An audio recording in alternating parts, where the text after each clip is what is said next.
Good morning mga kasolo. Nandito tayo ngayon sa EDSA, umagang umaga.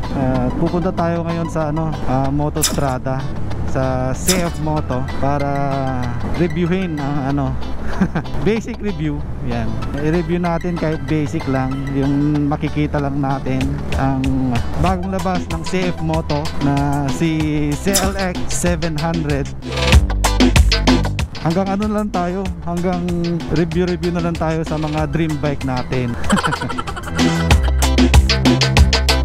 So samahan nyo ako guys, at ipapakita ko sa inyo kung ano man yung mga mayroon siya na makikita natin.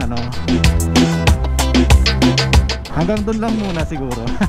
So yan mga kasolo.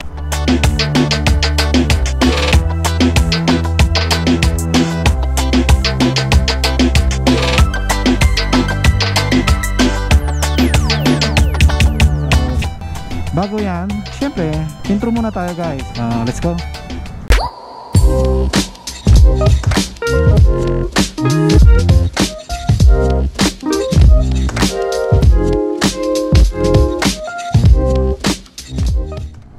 No, mukhang maaga tayo kasi alas 7:13 pa lang at alas 8 yata sila nagbubukas. Yun na malapit na tayo. Kitang kita ko na si Motostrada. 1 hour later. So yan guys, good morning. At nandito tayo ngayon sa Motostrada, Caloocan. At gusto ko lang ipakita sa inyo yung bagong labas nila ng CF Moto na CLX 700. So yun guys, at mamaya ipapakita ko rin sa inyo kung magkano yung hulog mo buwan-buwan pag nag-installment ka. So let's go guys, papakita ko sa inyo. So yan guys, siguro tatanungin natin si sir kung ano yung mayroon dito sa motor na to, para may idea kung gusto mong bilhin tong motor. So yan, good morning sir. Hi, good morning. So yan, so pakisabi naman sir about sa motor na to, tong bagong labas ng CF Moto. So, last Saturday we just launched the CF Moto CLX 700. Okay. This is the new model of CF Moto.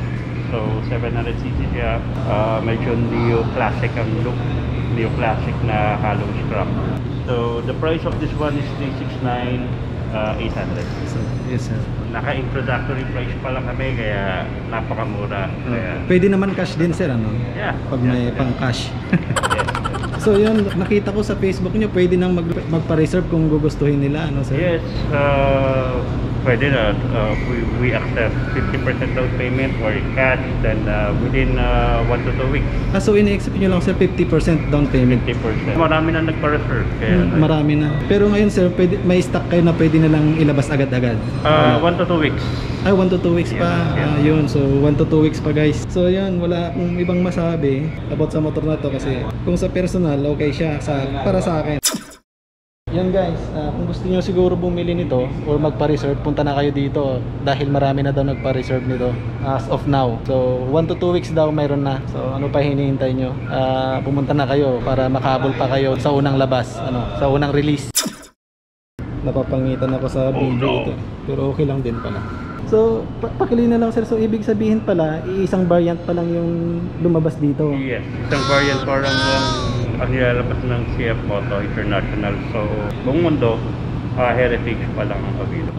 Yun. So, isang variant lang, sa wala kang pagpipilian kasi may tatlong variant ito eh. So, yung pang, ano ba yung isa? Maliban sa sport? We have sport coming, and then yung isa adventure. Yun, adventure. Yung pwede mong lagyan ng saddlebag. Yun, so yun, wala kayong ibang choices kasi isang variant lang pala yan. So yun, maganda siya.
ito guys pala, napansin ko lang dito sa ano, CLX 700. Isa lang yung ano niya, disc brake sa harapan. Oh no! At siya, nasa kaliwa siya banda. So hindi katulad ng NK 400 tsaka 650 na ano, dalawa. So yun, nakita nyo na ang bagong labas ng CF Moto na si CLX 700. Masasabi ko lang sa motor na to ay napakaganda. Yung mga dream bike natin na hindi natin makamit-kamit na hindi natin na ano, makuha-kuha, nagsisilabasan na, mapa small bike or big bike. Sa halagang 300 mahigit ano, meron ka ng 700cc na big bike, napakaganda. Siyempre ang disadvantage lang nito, hindi naman siguro, ewan ko, ang pagkakaiba ng motor na to sa NK 400 at 650, kung nakita nyo kanina, yung ano niya, disc brake niya sa harap, single lang. So hindi siya dual katulad ng NK 400 ano, tsaka 650 na dual disc brake na siya. Siguro naman hindi ito malaking disadvantage ng ng CLX. Sayang di pa nila ginawang dual disc brake para naman mas maporma palalo. Kaso naman siyempre pag ginawang dual yan, mas mahal na naman. So madadagdagan pa ang presyo pag ginawang dual yan ano. So yun mga kasolo at habang binabaybay natin tong EDSA, mag-shoutout na rin tayo sa napakaraming nagpa-shoutout sa atin. Meron namang isa. So maraming salamat sa nag-iisang nagpa-shoutout sa atin. Bago ko po siya i-shoutout, yung mga gustong magpa-shoutout, comment lang po kayo sa mga videos ko, mababasa ko yan. At yun, i-shoutout ko kayo. So yun, shoutout sa'yo Sam Motovlog PH. Yan, maraming salamat sa'yo, nag-iisa ka sa nagpa-shoutout. At dahil doon maraming salamat sa'yo. So yun, shoutout sa'yo Sam Motovlog PH. Yan, maraming salamat sir. So yun mga kasolo, maraming salamat sa pagsubaybay ulit sa aking channel At syempre, katulad lagi ng sinasabi ko mga kasolo, pag bago ka pa sa aking channel please mag-subscribe ka na kaibigan. At syempre wag mong kalimutan pindutin lang notification bell para pag mayroon akong bagong upload na video laging magno-notify sa'yo para hindi mo ma-miss ang bago kong upload na video. At yun, like, comment at share mo na rin. Yan, at maraming salamat kasolo Magandang araw po sa ating lahat at peace.